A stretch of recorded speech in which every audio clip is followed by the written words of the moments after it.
अस्सलाम वालेकुम स्टूडेंट्स। आज की इस वीडियो में मैं आप लोगों को पढ़ाऊँगा स्टेट्स ऑफ मैटर कि मादा अपनी कितनी हालतों में प्रेजेंट होता है।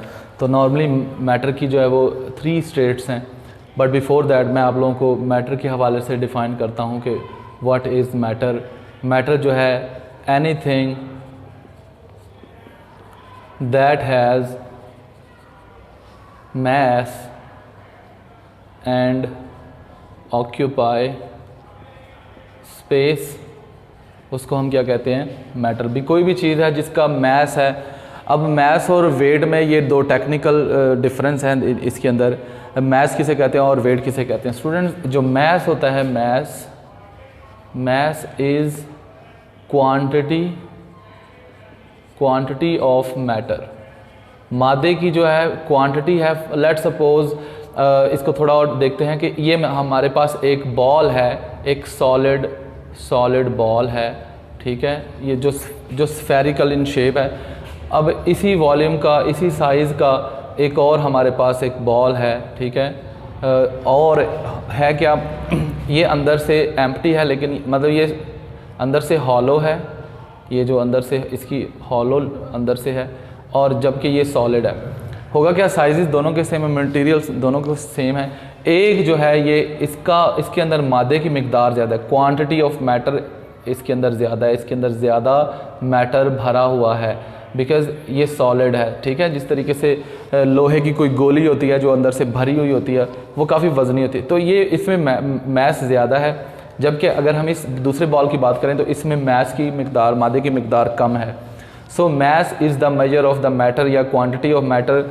किसी भी डेफिनेट वॉल्यूम के अंदर जो क्वांटिटी ऑफ मैटर होती है, स्टूडेंट उसे क्या बोलते हैं, जो है उसे बोलते हैं हम मैस। वेयर एज वेट क्या होता है, वेट जो है ये एक डाउनवर्ड ओरिएंटेड फोर्स है, ठीक है, जिसको हम वज़न कहते हैं। भी किसी भी जिस्म का जो वज़न है या वेट है, वो वर्टिकली डाउनवर्ड जो उसके ऊपर ग्रेविटेशनल फोर्स एक्ट करती है, वो उसके बराबर होता है। और किसी भी चीज़ का जो वज़न है असल में वो उसके मैटर पर डिपेंड करता है, यानी जितना उसका मैस ज़्यादा होगा उस चीज़ का उतना उसके ऊपर ग्रेविटेशनल फोर्स भी ज़्यादा अप्लाई करेगी और उसका वज़न भी उस हिसाब से ज़्यादा होगा। तो मैस का जो यूनिट होता है ये किलोग्राम में होता है, जबकि वेट का जो यूनिट है वो न्यूटन में होता है, ठीक है, न्यूटन में। तो न्यूटन जो है और वज़न में ये जो है वो फ़र्क है, ठीक है स्टूडेंट्स। तो एक तो ये फ़र्क हो गया। दूसरा ये है कि मैटर की हम तारीफ़ करें, anything that has mass and occupy space. किसी भी चीज़ का जिसका मैस है और जो स्पेस ऑक्यूपाई करती है। स्पेस ऑक्यूपाई करने का मतलब है कि कुछ भी चीज़ें, चाहे कोई छोटी चीज़ है या कोई बड़ी चीज़ है, उसका कोई ना कोई मैस हो, उसका कोई ना कोई वॉल्यूम होगा, कोई ना कोई उसका साइज़ होगा, वो कोई ना कोई स्पेस के अंदर जगह तो घेरती होगी, ऑक्यूपाई करती होगी। तो ये है मैटर। अब मैटर कितनी स्टेट्स में एग्जिस्ट करता है, इसकी 3 स्टेट्स हैं, सॉलिड, नंबर 2 लिक्विड, ठीक है, और नंबर 3 गैसेस। ये 3 जो है फिज़िकल स्टेट्स ऑफ मैटर हैं। एक चौथी भी है प्लाज्मा, जिसको अभी हम डिस्कस नहीं करते। तो सॉलिड क्या है, कोई भी चीज़ जो आपके इर्द गिर्द है, ठीक है, जो सॉलिड फॉर्म में है, ठीक है, हार्ड है, उसको टच करने में वो हार्ड फील होती है, ठीक है, लाइक ये मार्कर जो है ये हार्ड है, ये सॉलिड। लिक्विड क्या है, जो उसके मुकाबले में जो है वो सॉलिड नहीं है, लिक्विड फॉर्म में है, ठीक है, अभी हम बात करते हैं। फिर एक गैस है, तीसरी स्टेट ऑफ मैटर। अब इनकी कुछ प्रॉपर्टीज़ हैं, ठीक है, जिनको हम अभी देखते हैं, ठीक है। सॉलिड, लिक्विड एंड गैस की कुछ प्रॉपर्टीज़ हैं। ये बहुत समझना बहुत ज़रूरी है स्टूडेंट, क्योंकि अक्सर स्टूडेंट ऐसे क्वेश्चन होते हैं जिनमें फिर वो पजल हो जाते हैं, ठीक है। ये 5 प्रॉपर्टीज़ हैं जिनको इस लेवल पे हमें डिस्कस करना होगा। सबसे पहले है शेप की, अगर हम बात करें, ठीक है, तो शेप अगर हम बात करें, सॉलिड की एक डेफिनेट शेप होती है, डेफिनेट शेप, यानी कि इनकी शेप जैसे ये मार्कर है, एक डेफिनेट शेप है, ठीक है, इसकी शेप नहीं बदलती अनटिल अनलेस हम अप्लाई करें फोर्स अप्लाई करने से। लेट सपोज फोर्स क्या है, मैं इसको काट दूं, इसको ऐसे बेंड कर दूं, ठीक है, तो इसकी शेप चेंज हो सकती है। एक क्वेश्चन है, ये जो हमारे पास फ़िल्टर पेपर होता है या हमारे पास कोई भी पेपर है, क्या वो सॉलिड है? तो अक्सर स्टूडेंट पेपर को देख कर ना वो सोचते हैं कि ये सॉलिड नहीं है, ठीक है, वो समझते हैं कि ये एक नरम सी चीज़ है, ये तो किसी भी तरीके से हम इसको मरोड़ सकते हैं, क्रैम्पल कर सकते हैं, तो ये सॉलिड नहीं है। लेकिन हालांकि वो पेपर भी एक सॉलिड होता है, लेकिन हम फोर्स अप्लाई करते हैं और उसकी शेप जो है वो चेंज हो जाती है। तो सॉलिड इस हवाले से जो है वो डेफिनेट शेप रखते हैं। लिक्विड जो है इनकी डेफिनेट शेप नहीं होती, बल्कि they takes the shape of the container. जिस कंटेनर में हम डालते हैं तो इनकी शेप उस जैसी हो जाती है। सो शेप ऑफ कंटेनर, कंटेनर की शेप ये ऑप्ट कर लेते हैं। फिर गैसेस जो हैं ये भी कंटेनर की shape of the container, shape of container, यानी जिस कंटेनर में आप गैस को डालेंगे, जिस कंटेनर में आप लिक्विड को डालेंगे, ये एज सच वैसी शेप कर लेंगे। चाय के कप में जब हम चाय डालते हैं तो कप की शेप बन जाती है। इसी तरीके से आप हॉज पाइप जो होता है, ठीक है, गार्डन पाइप, उसके अंदर जब पानी बहता है तो उसकी जैसे जिगजैग जिस तरह की भी उसकी शेप होती है, ठीक है, तो वो बिल्कुल उसी तरीके से वाटर उसके अंदर से गुजरता जाता है। तो हम कह सकते हैं there is no definite shape of liquid as well as gases. Number 2 पे है वॉल्यूम। वॉल्यूम क्या होता है स्टूडेंट? वॉल्यूम कहते हैं कि वो कितनी जगह घेरते हैं, ठीक है। तो जो सॉलिड्स होते हैं जिस तरह की उनकी जितनी शेप होती है ना, जिस साइज़ की उनकी शेप होती है, बिल्कुल उतनी ही वो वॉल्यूम करते हैं। तो इनका वॉल्यूम भी क्या होगा फिर? डेफिनेट होगा, definite shape and definite volume, ठीक है। ये फिर मैं बता देता हूँ। लाइक हमारे पास एक सॉलिड ब्लॉक है। अब ब्लॉक को हमने उठाया हुआ है, तो जितना वो ब्लॉक है ना उतना ही वो वॉल्यूम है, यानी उसी का वॉल्यूम भी उतना ही होगा। और वॉल्यूम के लिए हमें पता है सेंटीमीटर क्यूब या मीटर क्यूब जो है ये हम इसका यूनिट लेते हैं। तो 3 लंबाइयाँ यानी 3 लेंथ्स की जो मल्टीप्लिकेशन है या जो उनकी प्रोडक्ट है उसको हम वॉल्यूम बोलते हैं, उसका हासिले ज़रब, ठीक है। ये भी मैं आप लोगों को जो है वो समझाऊंगा नेक्स्ट। उसके बाद है हमारे पास वॉल्यूम के लिक्विड का वॉल्यूम क्या होता है? ये भी डेफिनेट वॉल्यूम होता है, ठीक है। डेफिनेट वॉल्यूम मतलब आप एक कप में जितनी चाय अगर आप उसी साइज़ के दूसरे कप में उसको उंडेलें तो वो उतनी वॉल्यूम ऑक्यूपाई करेगी, चाहे उसकी शेप थोड़ी सी ऑल्टर हो, मतलब किसी दूसरी शक्ल का कप हो। यानी 2.5 ml या 50 ml अगर लिक्विड है तो वो 50 ml ही रहेगा, चाहे आप किस मर्जी कंटेनर में या किस मर्जी बर्तन में उसको उंडेल दें। तो डेफिनेट वॉल्यूम लिक्विड्स का भी होता है, ठीक है। आगे क्या है? आगे है volume of gases. Student gases का वॉल्यूम जो है ना ये डेफिनेट नहीं होता। No definite volume of gases. कैसे? अगर आप किसी कंटेनर में मतलब 10 लीटर का कंटेनर है, आप उसमें 1 लीटर गैस डाल दें या 1 किलोग्राम का, आजकल ये सिलेंडरों में पाकिस्तान में तो बहुत आम है कि सिलेंडरों में गैसें भरी जाती हैं, ठीक है। तो वो गैस जब सिलेंडर में भरी जाती है तो फ़र्ज़ करें सिलेंडर की कैपेसिटी है 10 किलोग्राम 10 kg, आप उसमें 2 kg भी भरवा सकते हैं। अब वो जो 2 kg गैस है वो पूरे कंटेनर में इक्वली डिस्ट्रीब्यूट होगी। ऐसा नहीं है कि वो 2 kg जो गैस है वो ऐसे नीचे बैठी रहेगी, एक साइड पर होगी, नहीं, वो पूरे कंटेनर में डिस्ट्रीब्यूटेड होगी, पूरे कंटेनर के अंदर। तो इसका मतलब है takes the volume of container, यानी कंटेनर का जो वॉल्यूम होगा वही गैस का वॉल्यूम होगा, चाहे आप 1 किलोग्राम गैस लें या 10 किलोग्राम गैस लें जी। उसके बाद है डेंसिटी। डेंसिटी बहुत इंपॉर्टेंट है। डेंसिटी अगर हम देखें ना तो डेंसिटी क्या होती है? Mass per unit volume.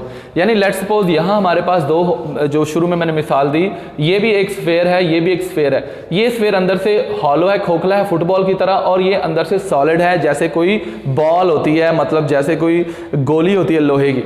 तो अब इसके अंदर मैटर ज़्यादा है, मैस ज़्यादा है, और वॉल्यूम दोनों का चूंकि सेम है, वॉल्यूम कांस्टेंट है दोनों स्फेयर का, ठीक है। तो अगर हम कंपेयर करें तो इसकी डेंसिटी ज़्यादा है क्योंकि इसके अंदर मैस ज़्यादा है। ये वाला जो फैक्टर है ये तो सेम है दोनों के लिए, तो जिसमें मैस ज़्यादा होगा तो उसकी डेंसिटी डी जो है वो भी ज़्यादा होगी। तो इसकी डेंसिटी ज़्यादा है as compare to this hollow ball. तो स्टूडेंट डेंसिटी जो है उसका यूनिट है मैस पर यूनिट वॉल्यूम। तो डेंसिटी जो है सॉलिड की सबसे ज़्यादा होती है, ठीक है। और आपको पता है कि सॉलिड जो है वो वेरिएबल डेंसिटी रखते हैं। कुछ ऐसे मटेरियल हैं जो सॉलिड हैं लेकिन उनकी डेंसिटी इतनी ज़्यादा नहीं है, ठीक है।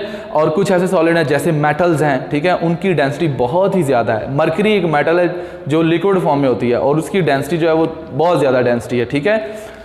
और कुछ ऐसी नॉन मेटल्स चीज़ें हैं जैसे प्लास्टिक वगैरह, जैसे फोम वगैरह, वो हैं सॉलिड लेकिन उनकी डेंसिटी बहुत, तो वेरिएबल डेंसिटी है। तो यहाँ मैं लिख देता हूँ वेरिएबल डेंसिटी।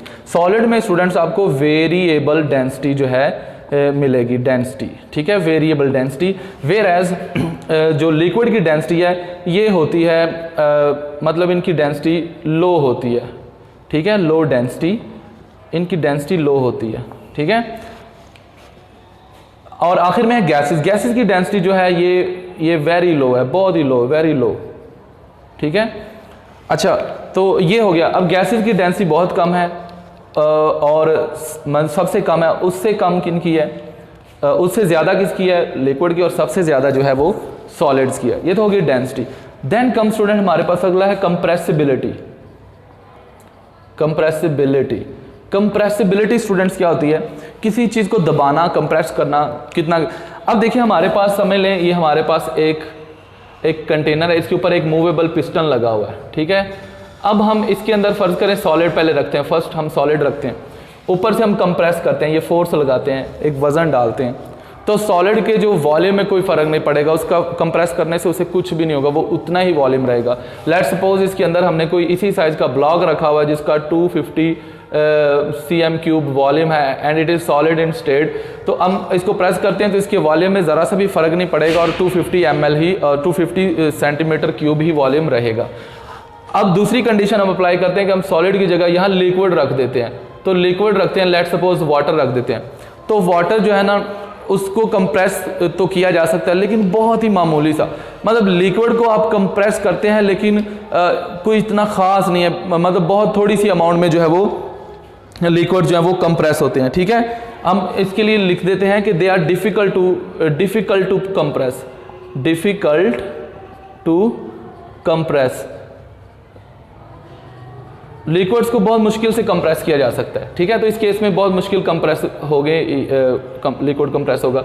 अब हम गैस की बात करें तो गैस को जब हम इसमें गैस अगर हम इसको कंप्रेस करें तो हो सकता है 250 cm³ जो वॉल्यूम है वो 200 cm³ रिड्यूस होके रह जाए, मतलब ये लेवल पिस्टन का जो सरफेस है यहाँ से होके यहाँ नीचे तक आ जाए और गैस कंप्रेस हो जाए, तो गैसेस को कंप्रेस किया जा सकता है। तो यहाँ मैं लिख सकता हूँ कंप्रेसिबल, तो गैसेस जो हैं these are compressible, where are जो सॉलिड्स हैं नॉन कंप्रेसिबल, नॉन कंप्रेसिबल, यानी इनको कंप्रेस नहीं किया जा सकता।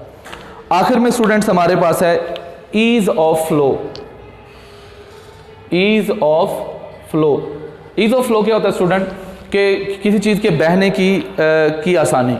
जो सॉलिड होते हैं वो बहते नहीं हैं, मतलब आप किसी भी, आप फर्ज करें ईंट आपने पकड़ी हुई, आप उसको ऐसे फेंकें तो ईंट जो है वो बहेगी नहीं पानी की तरह, वो वहीं इधर एक दो जो है वो कलाबाजियाँ खा के उधर ही गिर जाएगी। लेकिन जब हम किसी चीज़ को लाइक हमारे पास कोई लिक्विड है, पानी है, हम पानी को ग्लास में ऐसे फेंकें तो वैसे बहता है, वो ऐसे फ्लो करता है। तो अगर ईज ऑफ फ्लो देखें तो ये फ्लो नहीं होते, नो फ्लो, जबकि यहाँ जो है वो फ्लो, लिक्विड जो है वो फ्लो करते हैं और गैसेस भी ये भी फ्लो करती हैं, ठीक है।